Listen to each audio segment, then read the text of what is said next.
Hello and welcome to Wound-Up.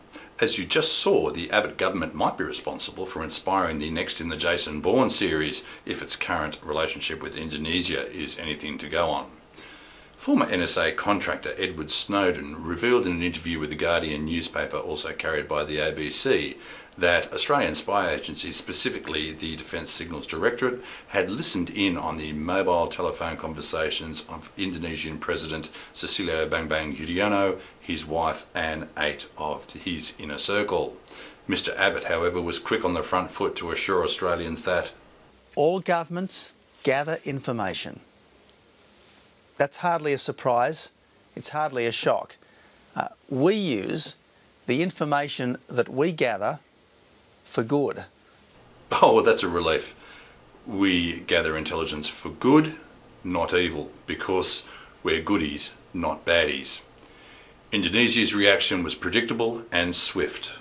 I'm leaving for Jakarta now and for consultation with the government of Indonesia. I think a good explanation will be the best way, to ease the problem. Thank you. Okay, an ambassador recalled and our relationship with Indonesia officially on the skids.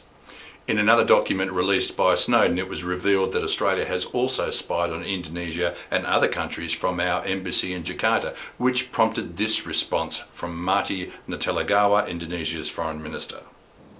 This is not a clever thing to do. It's not a smart thing to do. It violates every single decent and legal instruments that I can think of. It is nothing less than an unfriendly act, which is having already a very serious impact on our bilateral relations. So SBY takes to Twitter and it's obvious he's pissed. This is a golden opportunity for Tony Abbott to step up and show true leadership and statesmanship. No one can claim that he's responsible for this. He's certainly not. This happened under Kevin Rudd. But it was discovered on his watch. So the solution really should have been simple. SBY, on behalf of the Government of Australia, I apologise that this intelligence gathering happened in the past. I can assure you, so long as I am Prime Minister of Australia, this will not happen in the future. A simple solution, but no. Australia should not be expected to apologise for the steps we take to protect our country now or in the past. So another opportunity to show leadership squandered.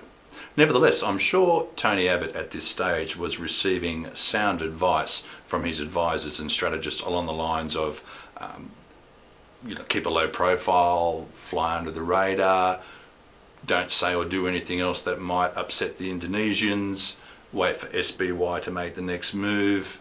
I'm sure that experienced strategists like Mark Textor would advise that.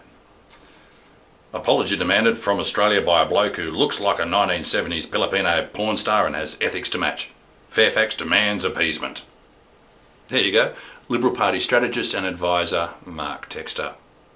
What a scumbag. How dare he make comments like that about the Foreign Minister of a strategically valuable regional neighbour?